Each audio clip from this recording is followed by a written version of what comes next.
जगन्नाथ पिलाने आज देखा +3 सेकेंड ईयर थर्ड सेमिस्टर पर पॉलिटिकल साइंस रो कोर्स 6 पिलाने यूनिट 1 सिलेक्टेड लॉन्ग क्वेश्चन देखा इंटरनल रे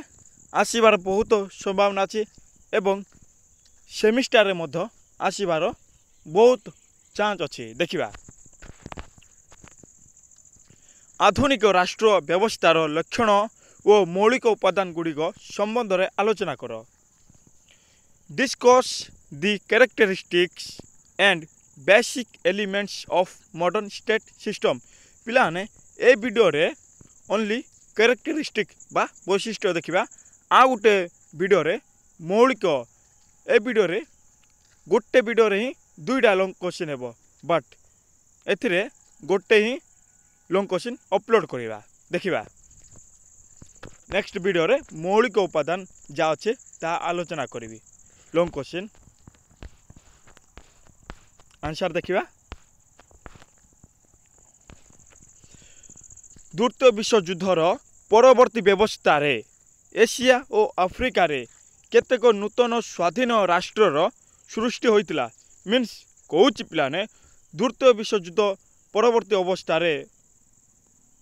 एशिया और अफ्रिका रे एशिया गोटे देश और अफ्रिका गोटे देश केतेक नूतन स्वाधीन राष्ट्र सृष्टि है एशिया और अफ्रिका रे केते गुड़िए नूतन राष्ट्र सृष्टि होइतिला बा देश सृष्टि होइतिला जहार प्राकृतिक भौगोलिक परिसीमा बा निर्दिष्ट अंचल नथिला एवं कहबा पई गले जहार कि प्राकृतिक भौगोलिक परिसीमा बा निर्दिष्ट अंचल किछि नथिला एही समस्त राष्ट्र गुड़िकर स्थिति भाषा संस्कृति धर्म उपरे पर्यवेसित थिला ए समस्त राष्ट्र गुड़िक स्थिति भाषा संस्कृति धर्म उपर ही पर्यवेसित थिला आधुनिक राष्ट्र व्यवस्था अंतर्जातिक राजनीतिर केन्द्रबिंदु आधुनिक राष्ट्र व्यवस्था अंतर्जातिक राजनीतिक केन्द्रबिंदु 1 मार्क आसे पिलाने ए पॉइंट को देखिबे आधुनिक राष्ट्र व्यवस्था जा अछि ता अंतर्जातिक राजनीतिर गोटे केन्द्रबिंदु अटे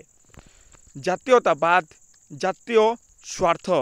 बा देशर उन्नति जा कह जाए जातीय स्वार्थ एवं सार्वभौमत्व को केंद्र करी राष्ट्र सृष्टि हेबा दिन ठारू आज जाए आधुनिक बा जातीय राष्ट्र व्यवस्थार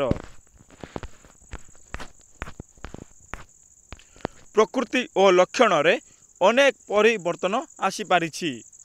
एथिरे मध्य बा एथि मध्य रे वैदेशिक नीति एथि मध्य जोग होइछि वैदेशिक नीति कूटनीति जातीय क्षमता क्षमतार भारसाम्य मिलित सुरक्षा युद्ध आंतर्जातिक आईन और आंतर्जातिक संगठन आदि सृष्टि हो पारछि मीन्स ए सब ही सृष्टि हो पारछि पिलाने संगठन आदि सृष्टि हो पारछि एगेन कहि दउजे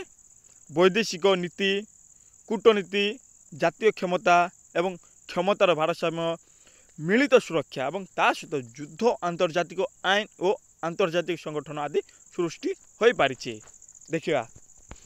आधुनिक राष्ट्र व्यवस्थार लक्षण कौन भेरी भेरी इंपोर्टेंट क्वेश्चन पिलाने ए वीडियो को जमारू मिस करेंगे ना फास्ट रु लास्ट पर्यंत देखिए पॉइंट 1 देखिए राष्ट्र एक कार्यनिर्वाही अनुष्ठान ये पिलाने राष्ट्र मीन्स देश गोटे कार्यनिर्वाही अनुष्ठान जा कह जाए देखिबा कौन अच्छे आंतर्जातिक मानचित्र अनुसार प्रतिटी आधुनिक बा जातीय राष्ट्र हेउची एक कार्यनिर्वाही अनुष्ठान मीन्स कौच पिलाने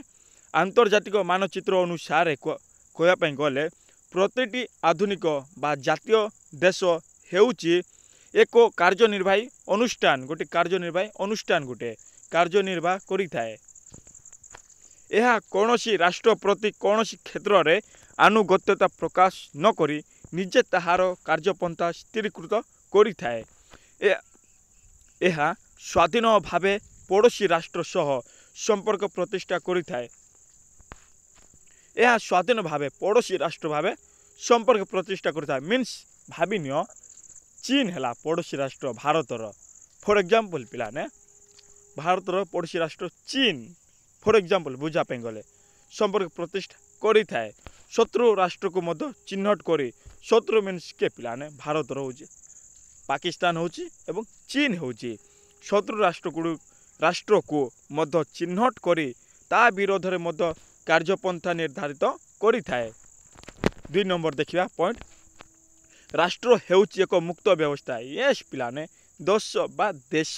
हेउची गोटे मुक्त व्यवस्था ओपनली जा कह जाए प्रतिटी आधुनिक राष्ट्र एक मुक्त व्यवस्था भावे यही स्वाधीनता को बजाय रखिबा पाई सर्वदा उद्यम करिथाए मीन्स कोच पिलाने प्रतिटी आधुनिक राष्ट्र बा एबेकार देश एक मुक्त व्यवस्था भावे यही स्वाधीनता को बजाय रखिबा पाई सर्वदा जारी करिथाए। एहार राजनैतिक और प्रशासनिक व्यवस्था सामाजिक व्यवस्था ठारू संपूर्ण निहारा अटे। यह राजनैतिक और प्रशासनिक व्यवस्था सामाजिक व्यवस्था ठारू संपूर्ण निहारा अटे। पॉइंट 3 देखिबा राष्ट्र द्वारा आंतर्जातिक भूमिका नियंत्रण कौन नियंत्रण अटे देखिबा आधुनिक राष्ट्र बा एबेकार देश विश्व स्तर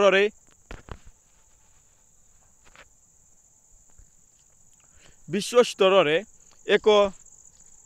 व्यक्ति विशेष रूपे कार्य करिथाए गोटे व्यक्ति विशेष रूपे कार्य करिथाए। यही धरण राष्ट्र उभय बाह्य और आभ्यंतरीण बा बाहर देश और भीतर देश जा कह जाए बाह्यंतरीण और आभ्यंतरीण स्तर रे निजर कार्यकलाप को निजे ही कंट्रोल करिथाए ओ जहा कि ताहार जातीय स्वार्थ साधन करिया दिगरे सहायक होई पारिथाए। एहा ही संपृक्त राष्ट्र पाई नैतिकता अटे एवं जो कार्य समूह जातीय स्वार्थ हासिल करिया पाई बाधक साजी थाए ताहा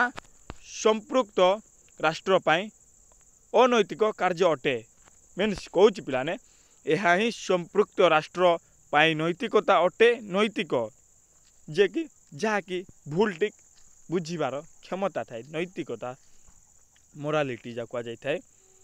एवं जो कार्य समूह जातीय स्वार्थ हासिल करिया पाई बाधक साजी थाए ताहा संपृक्त राष्ट्र पाई अर्थनैतिक कार्य अटे। पॉइंट 4 देखिबा राष्ट्र आंतर्जातिक राजनीतिर निर्णायक अटे। आधुनिक और जातीय राष्ट्र पाई आंतर्जातिक राजनीति हेउची एक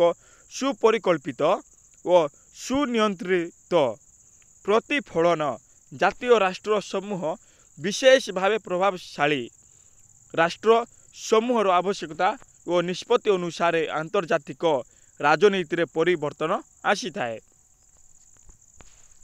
5 नंबर देखिबा राष्ट्र एक विविध अनुष्ठान डायवर्सिटी जा कह जाए विविधता बा विविध जनसंख्या भूखंड जनसंख्या थिबो एवं भूखंड तो भूमिखंड जा कह जाए सरकार ओ सार्वभौमत्व मीन्स पिलाने एटी टिके बुझा जनसंख्या भूखंड सरकार ओ सार्वभौमत्व उपादान ए सब होची पिलाने उपादान मन रखिबे जनसंख्या भूखंड सरकार और सार्वभौमत्व उपादान मान ने राष्ट्र सृष्टि होई थाए।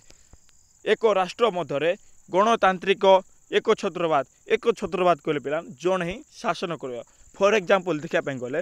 ब्रिटिश माने जाकि भारत को शासन करते फॉर एग्जांपल राजतंत्र बा राजा माने शासन करिवे संसदीय लोक माने राष्ट्रपति परि भिन्न भिन्न सरकार दृष्टिगोचर बा देखा जाई थाए। सार्वभौमत्व दृष्टि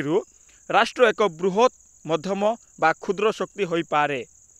बृहत हो पारे बा क्षुद्र शक्ति होई पारे। अर्थनैतिक दृष्टि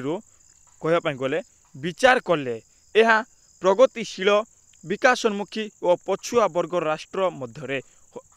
होई पारे। जातीयतावाद दृष्टि यह उग्र जातीयतावादी बा एकछत्रवादी मध्य होई पारे।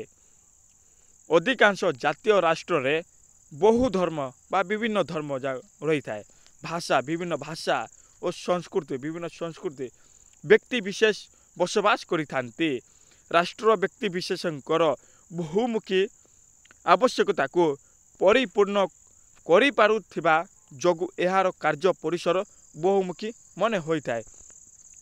पिलाने यह थिला selected long question political science रो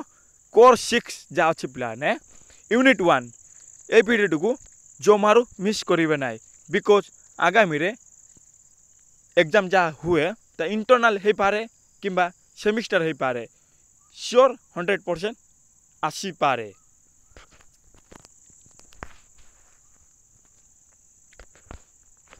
जय जगन्नाथ।